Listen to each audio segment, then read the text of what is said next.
습관을 다루는 사람들의 7가지 습관 두 번째, 목표를 명확히 하고 실행한다의 첫 번째 시간으로 약 5분간 함께 하겠습니다. 자신이 가지고 있는 능력 이상의 목표를 달성하기 위해서는 자기 효능감을 높여야 합니다. 심리학자 알버트 반두라는 자기 효능감을 구체적인 상황에서 성공할 수 있는 자신의 능력에 대한 신념이라고 정의했습니다. 자기 효능감은 동기 및 성취, 기인과도 밀접한 관련이 있습니다. 예를 들어 자기 효능감이 높은 사람은 도전적인 과제가 주어졌을 때 쉽게 포기하지 않고 더 큰 노력을 기울이게 됩니다.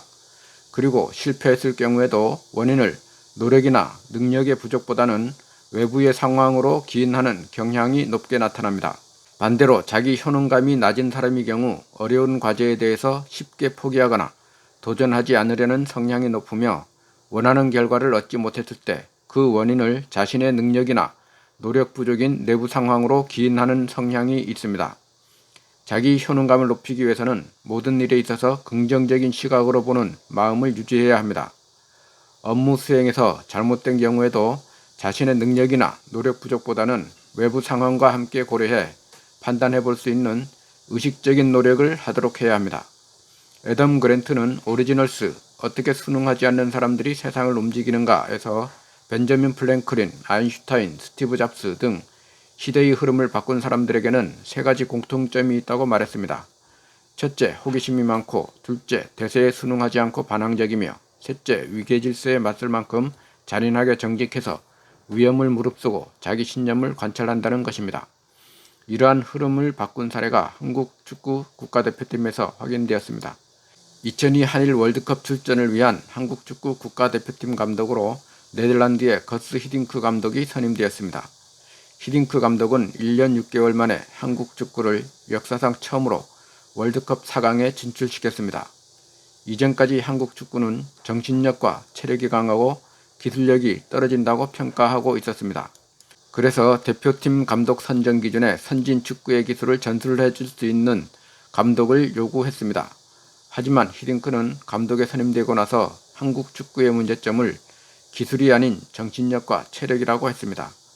그리고 선수 선발에 있어서 학연, 지연 등을 배제했으며 선수 간의 위계질서를 무너뜨렸습니다.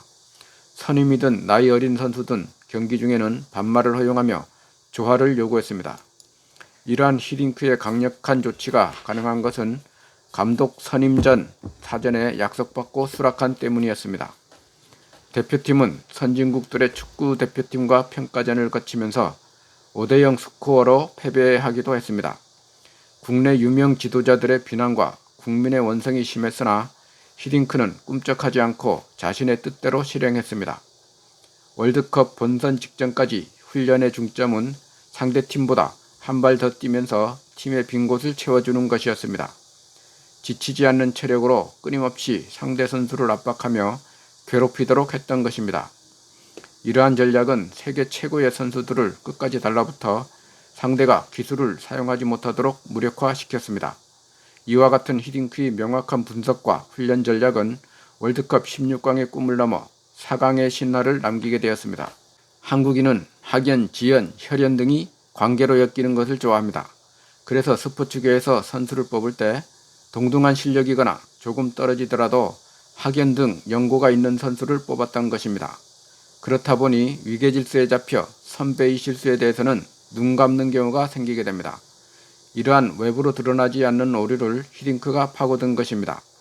오직 실력에 의해 대표 선수를 선발하고 팀 내 뿌리 깊은 위계질서를 무너뜨렸습니다. 그리고 월드컵 16강 진출이라는 목표에 선수들이 집중할 수 있도록 했습니다. 히딩크 감독은 한국 축구계의 습성을 사전에 알고 감독 선임 전에 자신의 요구사항을 확실하게 다짐받았습니다. 평가전에서 큰 스코어의 패배로 국내 지도자의 비난과 국민의 원성에도 자신의 신념을 굽히지 않았습니다. 자신이 세운 훈련 목표와 전략을 명확히 하고 선수들에게 지시했습니다. 이러한 히딩크의 신념이 대표 선수들에게 전달되었습니다. 선수들도 옛 지도자의 익힌 습관을 버리고 새로운 습관과 최고의 능력을 발휘하는 것으로 화답을 하게 된 것입니다. 당신은 할 수 있습니다. 지금까지와는 다르게 여러분이 삶에서 목표를 명확히 하고 실행해가는 당신의 모습을 상상해 보세요. 시청해 주셔서 감사합니다. 오늘도 건강한 하루 보내세요. 감사합니다.